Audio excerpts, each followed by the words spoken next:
So, you work for the big boys, Capital 95.8 FM. The very fat, rich big boys. Do we utter the B word around here? The B word, the BBC? Oh, yes, those quaint old things. Have they tried to tempt you away from the commercial club? Yes. There was a much publicised attempt. It was quite exciting, actually. We had all these secret breakfasts with Johnny Beerling and things hidden behind pillars. And, of course, immediately the Sun put, Chris Tarrant yesterday had a secret breakfast with Johnny Beerling, so that was a bit of a waste of space.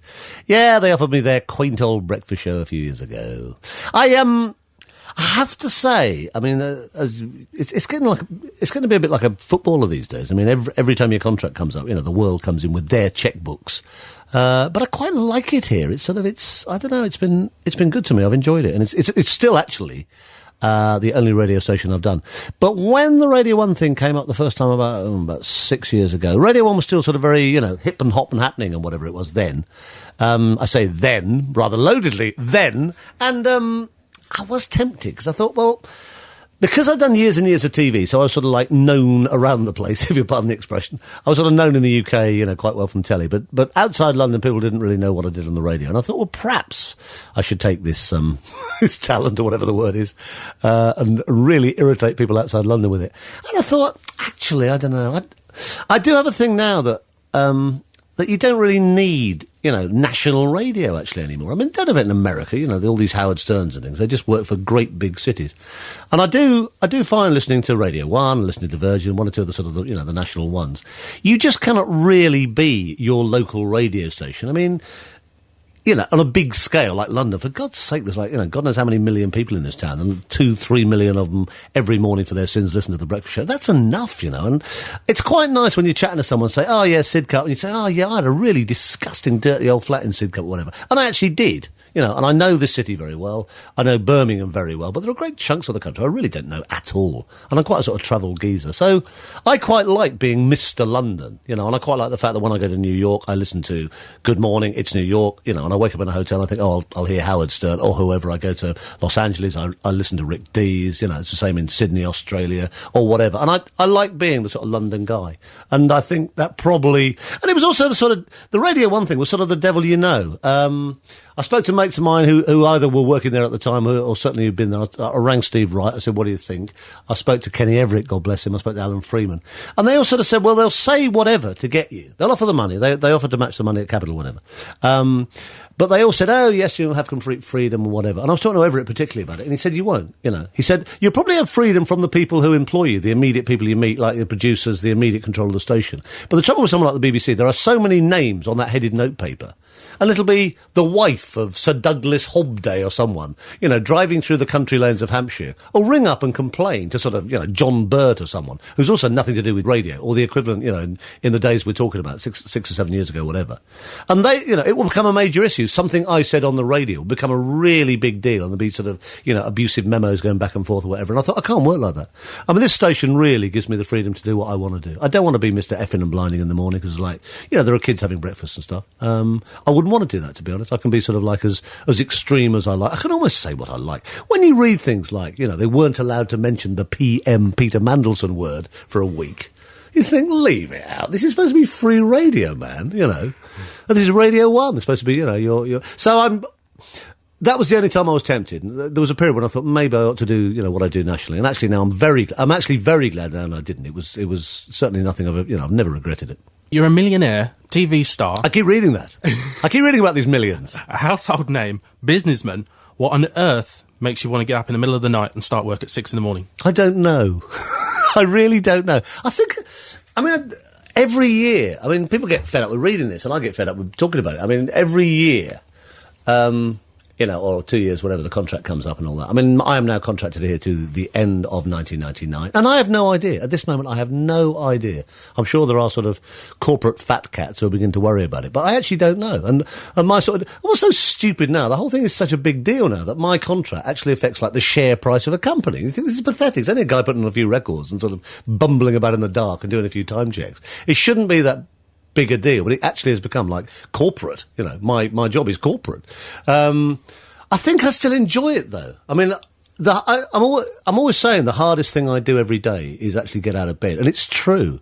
And I do TV stuff at night, and I do radio in the morning, and I do interviews and commercials and stuff all day, whatever. That is the worst bit. That first 5 or 10 minutes is just like, oh man, why? Why am I still, what am I doing? I'm 107 years old. It's dark. Why am I still doing this? Why have I still done it for 11 years? I mean, the bottom line has to be that it's a great job, and I actually I must still enjoy it. It's not, the stuff about millionaire, whatever. Yes, of course I get paid a lot of money. This is a hugely successful station. Of course they should give me quite a large percentage of their profit. Of course they should. Of course. This is a place that has just declared a profit of £38 million. I mean, Hart, I think, declared 3, Virgin declared 1.5 or something. It's a huge place, this. It's a huge gig. And, it's like if you go and work for Manchester United, you will get paid more money than if you work for Port Vale, and it's the same in radio stations, for God's sake. Of course, the money is here. But it's not just, it sounds very altruistic, that's not true, but it isn't just about the dosh. I'm quite proud of what we've achieved here. We have made this huge success. We are very much a part of that, and it's been very much down to me and about 3 or 4 people around me, has sort of shaped the whole of the success of this station for the last 10 years. So it'd be very odd for me to change horses. And I like the continuing success, and I like stuffing it up Evans. It brings me enormous happiness. You know what I'm saying? I mean, I like to compete. On the day I lose that edge, you'll be like, just go in and take the money and stuff. I think that will have to be the day I stop, because I'll lose my sort of, I have to sort of reinvent myself every year or two and actually sort of, get myself up, mentally get myself up to do the gig. And I enjoy it. I still enjoy it. And every morning, I mean, I sit there in the back of a big fat Mercedes or whatever, being driven by some guy, I'm reading the papers and sort of drinking a coffee as I drive, whatever. And I'm passing people, it's like, oh, poor Chris, getting out of bed 5:30. Do me a favour. I'm passing people standing at bus stops in the pouring bloody rain, or like this morning there was frost everywhere, Now, again, we're driving past people this morning who are clearly bloody freezing. Now, they ain't going to make much money that day, probably. They're not going to get any job satisfaction. They're not going to actually enjoy what they do. And they're going to get home about 7 o'clock and get up the next day and do it. And I think, come on, Tarrant, get real. You are on a great, great racket. Next week, I'm in Thailand, for God's sake. Now, of course, I'm working in Thailand, but, it ain't going to be that tricky. It's a 1 o'clock in the afternoon start for a 6 o'clock breakfast show in London. So, I mean, there's big perks. I've seen a load of the world with Capital. I enjoy it. That's why I do it. What would you most likely have been if you'd not become a DJ on a TV God host? knows. A lollipop lady. I don't know. I don't know. I mean, one of the weird things about doing this, I mean, you'd appreciate this, is that you very quickly, I mean, maybe it's why you get the job in the first place, but you very quickly become completely incapable of doing anything else. I couldn't do anything else. I mean, I used to be a teacher. I mean, 20-odd years ago, I was a teacher in the East End. My mum sort of still says, oh, well, dear, if it all goes wrong, you can always go back to teaching. Oh, yes. Me and New Cross in a classroom full of skinheads. I don't think so. I couldn't do anything else. I can't even operate a shovel. I can't hammer a nail into a bit of wood. I mean, Wogan's always saying that. It's true. Wogan used to be a really crap bank clerk. And how can you be a crap bank clerk? But Terry used to manage it. I mean, I can do nothing except what I do. I have this sort of strange, luckily harnessable talent, to do what I do. And it works on TV and radio. It has done. I've got away with it for a long time. I've no idea what else I'd be doing. I haven't a clue. I'll probably be writing, but I don't know. Do you live in fear of Noel Edmonds doing a gotcha on you? I can't tell you the real answer to that. Because actually they tried and it all went disastrously wrong. I can't tell you the true story because it puts Noel in a very strange light. No, it doesn't. It doesn't bother me at all. I don't fear it, but it did nearly happen and it all went pear-shaped. What's the best April Fool's or practical joke that you've ever played on someone, or what you recall somebody else playing? Well, we've done them on the radio. I mean, you do get to a stage where you think, oh, God, it's March. A, we're going to have to do an April Fool and dream up a new one. And B, the audience are going to sort of be waiting for it. They're actually going to be tooled up for it. But they're not. People are such saps first thing in the morning. I think the best one we did was the famous one where we came in on... They got me out of bed. I actually came in on the Saturday morning and did the breakfast show on April the 1st as if it was Friday. And it just caused chaos. Because people are lying in bed on Saturdays with hangovers. They're hearing my voice going... Oh, God, Tarrant says it's Friday, so it must be Friday. People are just sort of in this world which is dictated by this voice in their ear. They're very sort of sensitive first thing in the morning. So a load of people got up and went to work and stuff. And you think, what are you doing? We had these brilliant calls. There was one woman. Now, you just picture this. This woman lived in somewhere like Gerrard's Cross. She drove, she heard me say, it's 7:10, it's Friday morning, it's March 31st. She got up, She got up, it's Saturday morning. She gets on the A40. There's like 3 cars. There's 3 cars in a bloody milk float. Now, normally, 7:10, you'd think this woman, she was a very intelligent woman, that she worked in a major corporation just past us in the old rocking tower down Euston Road. This woman drove all the way to work thinking, it's a bit quiet today. Got into a big multi-storey car parking place right under their great big office block, just down by King's Cross Station. security man says, morning, come on in, whatever. Nobody in the car park. Goes up to the office, sits there, can't understand why there's nobody around, starts using the phone, nobody's answering the phones, whatever. And she got about 8:30 and suddenly went, Tarrant, the bastard! Can you believe this is an intelligent, one of our few intelligent listeners. Great. I mean, loads of people fell for that. It's just, people are very sensitive. I mean, I've only learned this in recent years. It really matters to people what happens to them in the mornings on the radio. It's like, the nice man says it's going to rain today, so you think it's going to rain. People seem to need, they need everything. I mean, I'm not like that. I'm just up and out and whatever. I may feel rough, but I just, get out of bed very quick. But a lot of people wake up very gently and very slowly. And they have to have their coffee. They have to have the certain milk. The bath has to be, everything has to work.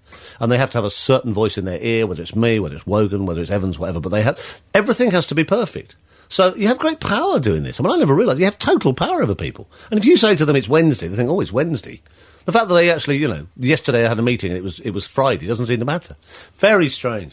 What do you think of the internet?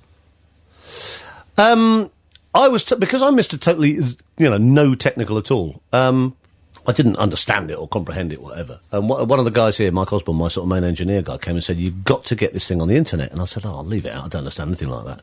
And he said, "I'm going to this heavy management meeting, and the tight gits won't spend £1,000. This is a few years ago.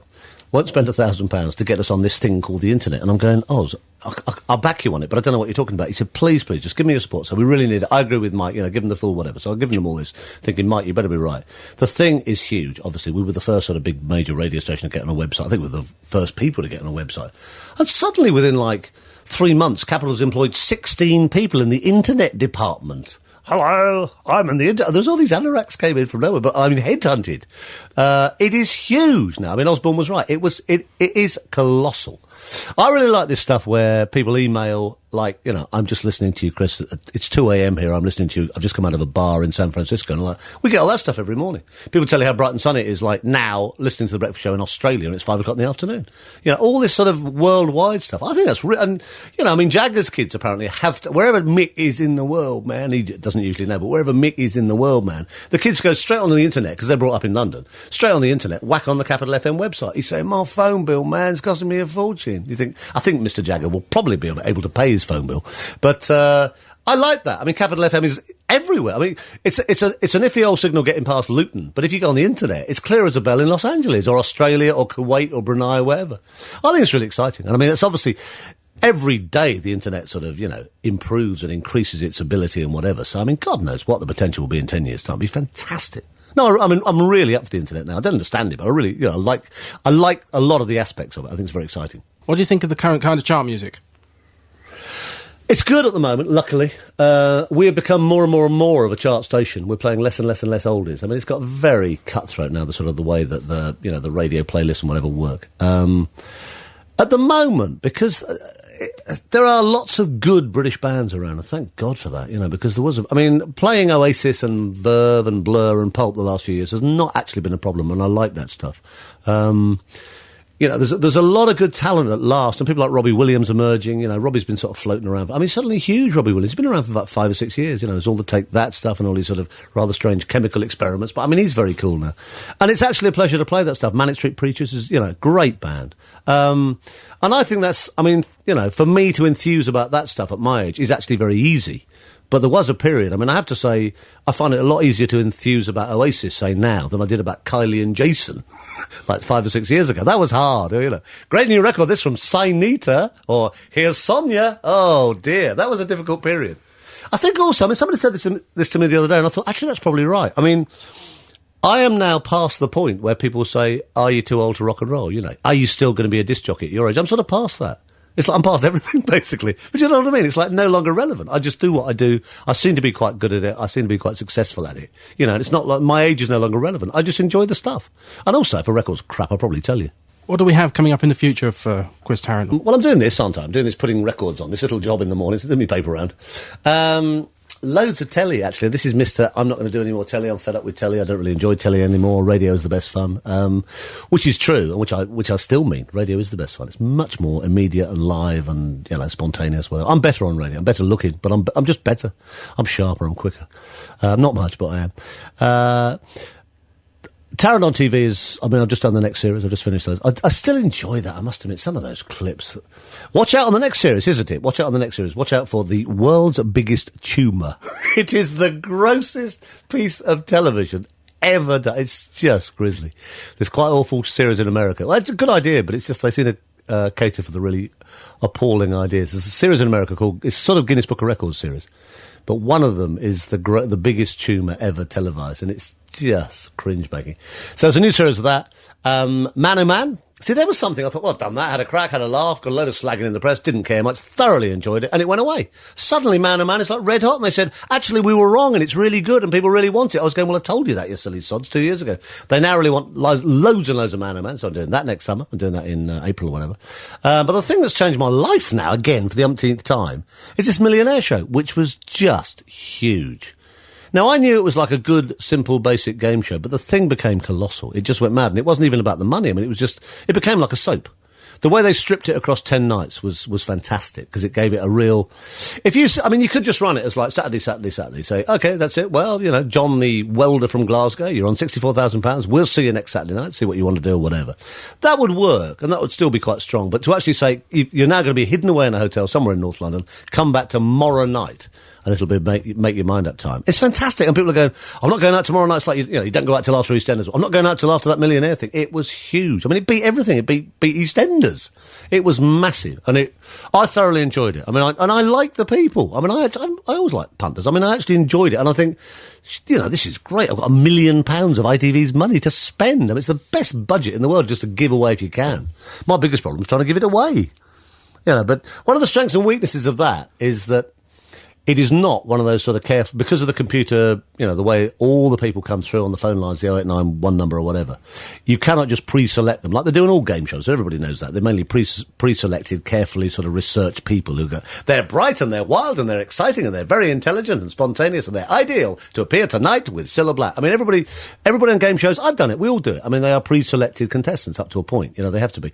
On the Millionaire Show, they have to be completely random. And boy, were some of those random. Completely random. Glasgowish random. Glasgowish random, Wrexham random. I mean, just amazing. But it was one of the strengths of it as well, because these were proper people to whom that money seriously mattered.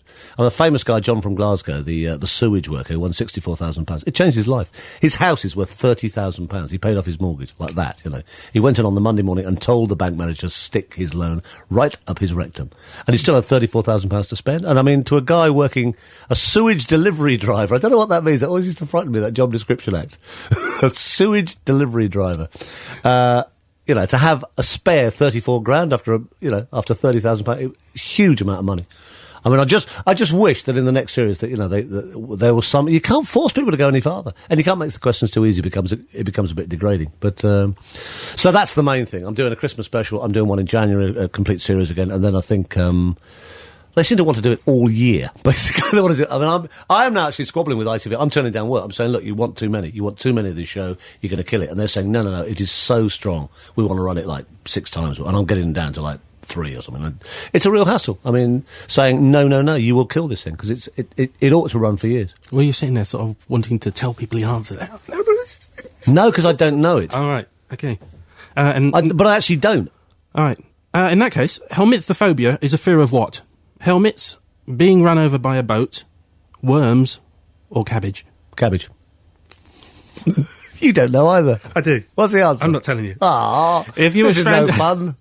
If you were stranded on a desert island with a Spice Girl, which one would you want it to be? I couldn't care less. They're all pregnant. I don't want to go near any of them. Probably Baby Spice. Is she up the pudding? Is she the only one? No, she's all right, isn't she? Baby! Your family is very important to you. Is the powerful demand on your time and energy something that they can cope with?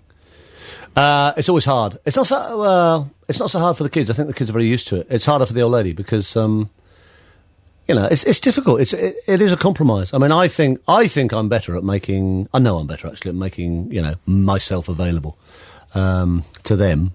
But she obviously always thinks, no, you're not. We need more of your hours, please. And, why can't we go out to dinner tonight? Because you've been out like the last 4 nights on a trot and you're knackered or whatever. Because you were working and tonight we've got a night off and, we should be able to go out, whatever. It's a constant juggle. And then there's the fishing bit, you see. So it's like, oh, so we've got a day off, have we? We don't appear to be spending it with the family. We appear to be getting our fishing rods out and loading them into our car. The other thing is, and she says this, and I think she's probably right, she says, you moan all week about getting out of bed at 5 o'clock, you have a day off, and you go fishing at 4 o'clock. What? I go, yes, but I don't have to. Well, exactly, you don't have to. She's all right. She's very cool about it. I mean, I think it was harder earlier on when I sort of became, you know, like, I don't know, whatever the word is, very successful or something, sort of in the mid, I was sort of rediscovered for the umpteenth time, but my career sort of went really berserk round about the time that Ingrid and I sort of first got together, and I think she found that very difficult to deal with, but it's okay now. I mean, I'm aware of it. My first marriage sort of collapsed because I was always away working, and I'm going to make sure this one doesn't, really. I'm quite a happy man, actually. I quite like what I do. It's I just need a little more sleep. Who is your absolute favourite artist or group or... My favourite artist in the world? It's a tricky one. It's probably actually Tina Turner, because I just think she's just the business. She is just incredible. I mean, she just has this amazing voice, this stunning body. She have you seen her live? I mean, live, she is just brilliant. I mean, she's 73 or something. You know, she's older than the Queen Mother, and she comes on stage and just dances. She's always got like these young black chick sort of dancers around her. She just dances them all off the stage, and she sings, and she gives you, like, you know, a 3-hour live show from that voice. To keep that going at that pressure is just amazing. She doesn't need to tour anymore. I saw her again last year. I've seen her loads of times. That smile could just, like, you know, open doors, open gates anywhere. She is just fantastic. She is just the greatest live performer I've ever seen. I've seen some, you know, the Stones, Phil Collins, Manic Street Preachers actually live, Verve live as well. But I just think that Tina Turner on stage is just the greatest entertainer I've seen in my lifetime. Well, thank you very much, Chris Tarrant. Thank you, Steve. Mr. It's been truly fabulous.